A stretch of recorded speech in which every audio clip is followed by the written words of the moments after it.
Gilles est consultant informatique auprès des banques. Son travail, pirater les systèmes de sécurité pour détecter leurs failles. Il connaît bien les méthodes de ces escrocs pour subtiliser nos données bancaires. Des méthodes pour le moins inquiétantes.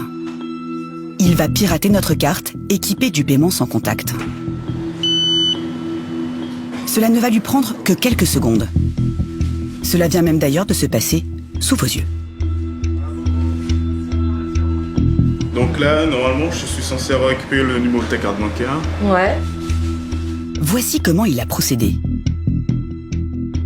Une fois le paiement effectué, nous avons rangé notre carte dans notre sac à main.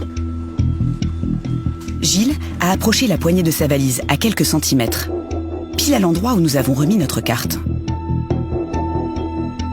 Sur cette poignée est dissimulé ce petit objet redoutable. En fait, c'est une clé USB.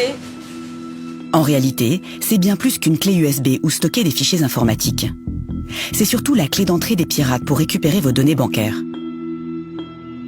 Cela s'appelle un lecteur sans contact. Cela se vend sur Internet. C'est légal, mais certains escrocs en font une utilisation frauduleuse. À l'intérieur se trouve le même système que les terminaux de paiement à distance des commerçants. Qui aura la même fonction que ce lecteur. D'accord. C'est-à-dire que ça ou Ça, c'est pareil. Il suffit que la clé soit à environ 5 cm de la carte pour en récupérer les données. C'est-à-dire que là, ça marche. Non, on fait un petit comme ça. D'accord. Là, c'est bon.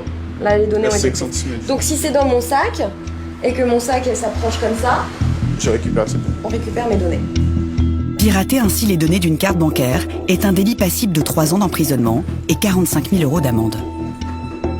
J'ai la rallonge USB qui va suivre tout le manche du sac et qui est relié au PC.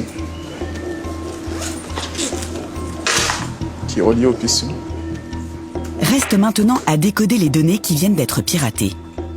Gilles va utiliser un logiciel lui aussi téléchargeable en toute légalité sur Internet.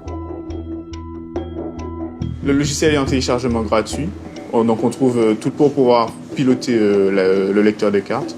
On va le brancher, l'exécuter et ça va fonctionner.